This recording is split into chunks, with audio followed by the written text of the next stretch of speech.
Hello, I'm Richard Carlson, a CAPS community-based counselor at the Ernest Mario School of Pharmacy and the Mason Gross School of the Arts. I'm super excited to make this video today. It's one that I've been wanting to make for a while, and I'll be presenting a process that I call brain flossing, journaling meditation. Different in some ways from other types of meditation, but hopefully you'll find this helpful for you in the situation that you find yourself in. There are three different assumptions that I want to get clear on before I go forward with this process. The first is that our minds are kind of messy. We're mostly jumping around to lots of different thoughts, feelings, emotions, taking in lots of different sensations. But a lot of this is really disorganized.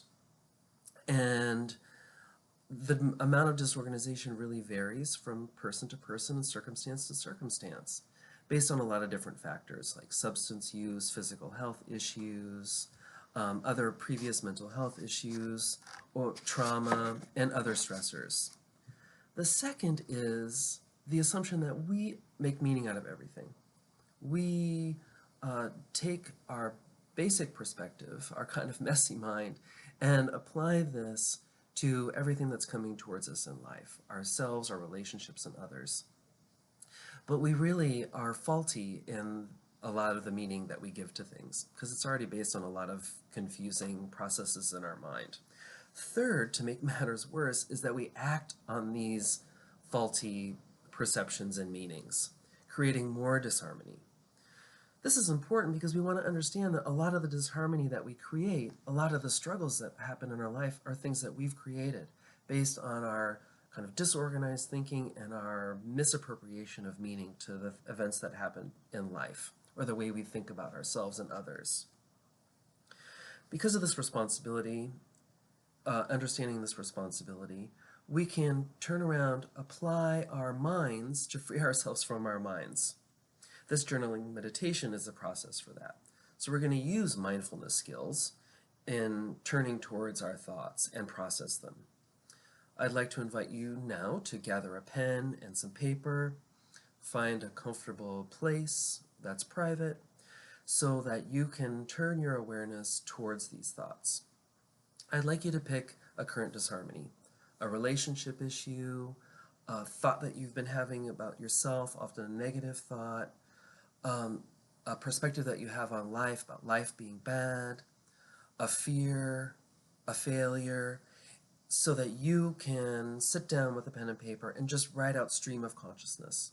Getting the pen and paper, picking a disharmony. Now sit down and set your intention to just let this flow. Just let the thoughts and feelings come out on the paper. I'd say for about 20 minutes or 3 pages.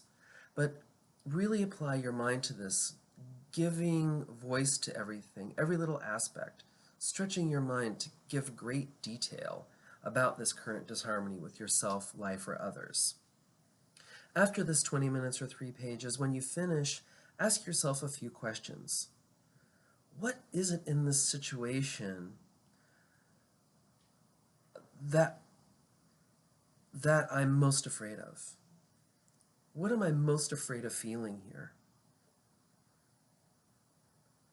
What is the situation or feeling I never want to happen? What have I written out here? What's the worst that can happen? Take a couple of these questions and again, write this out in detail in a couple paragraphs or a page. Next, now that I know what I'm afraid of, what emotion or feeling do I most insist on always having? So if I'm fearing failure, I'm likely insisting on that I always feel successful. If I'm lonely, I'm often insisting on being connected, often to an extreme or irrational level, something that is really important for us to understand about ourselves. What's a more realistic, balanced, helpful way to think about this disharmony that I'm writing about? What change in me would it take to achieve the more balanced approach to myself, the other person, or towards life?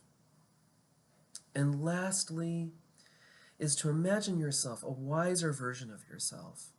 How would the wiser person you want to be think about yourself, the other person, the relationship, or life? and apply that to yourself. I hope this has really been helpful. I wanted to keep this short for you today. Hopefully I'll be coming forward with more of these. Please consider looking up the mindfulness meditation groups that occur at lunchtimes on Monday and Thursday. Hope you're well. Please take care.